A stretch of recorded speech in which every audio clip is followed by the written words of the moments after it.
I hope that everyone is well. My apologies that it's been a little while since I've posted on the Civility Pledge chat, and I hope now, Meretz Hashem, with Chodesh Elul, summer being over, become a little bit more regular in kind of furthering this mission.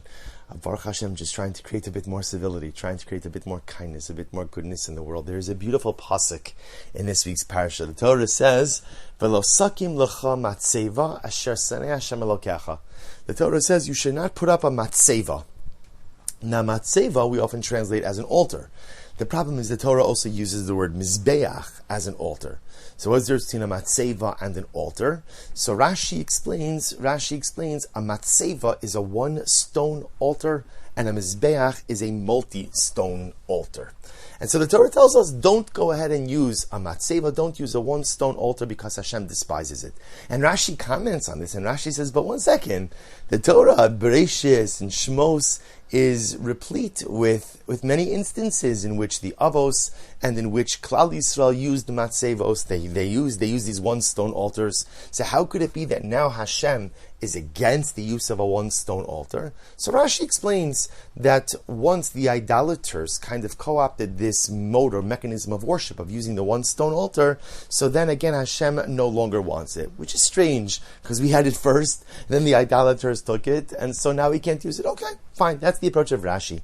But Rav Avram Yitzchak HaKohen Kook, Zecher Tzadik the Kaddish Lavracha, whose yahrzeit was just this past week, says something so beautiful.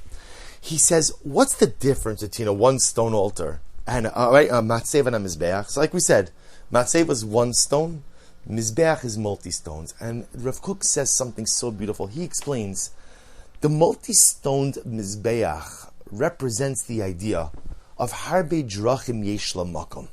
There are many different approaches to Hashem. There are many different pathways. People connect with the Ribono Shel Olam in so many different ways.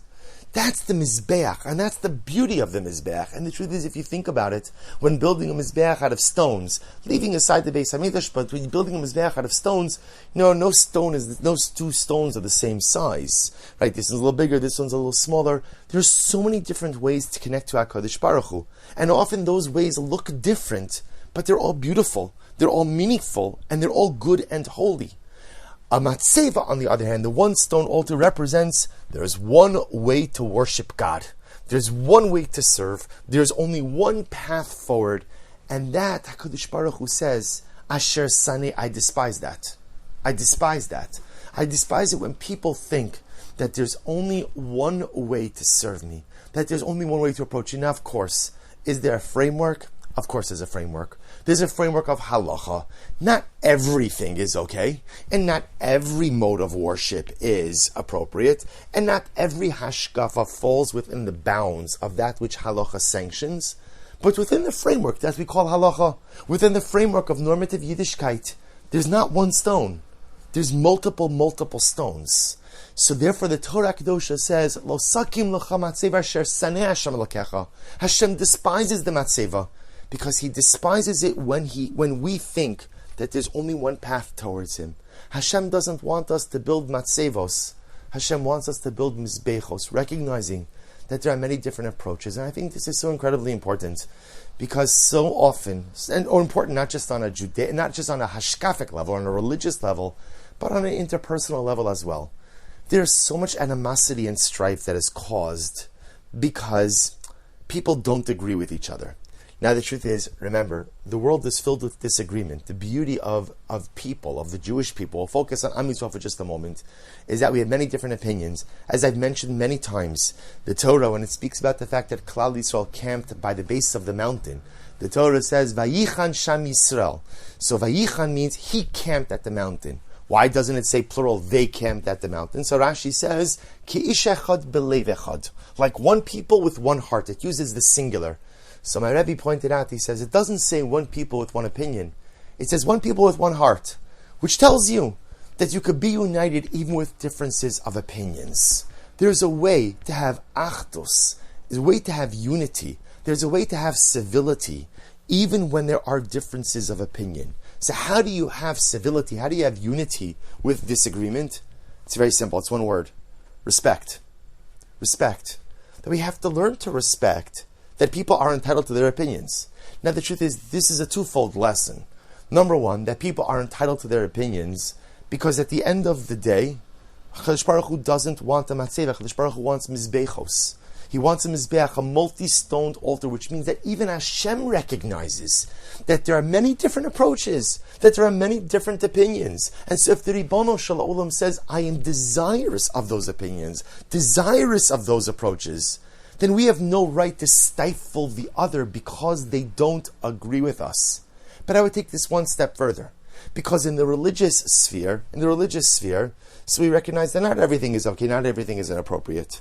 But interpersonally, we have to learn to respect people even if we know they're 100% wrong.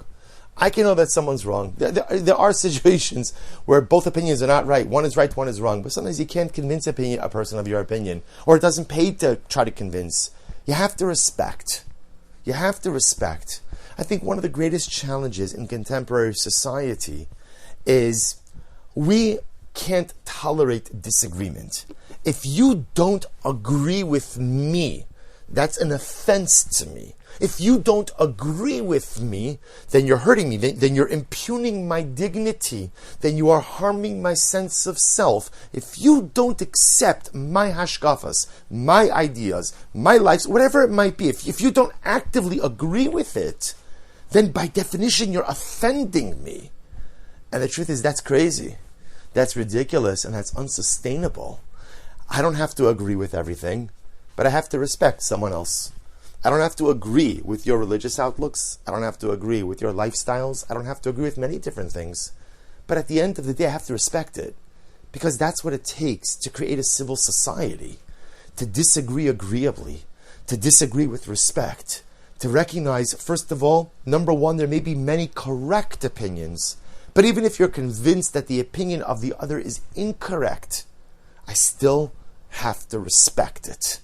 And this is what the Ribono Shel Olam is trying to teach us. Hashem despises it when we build matzevos.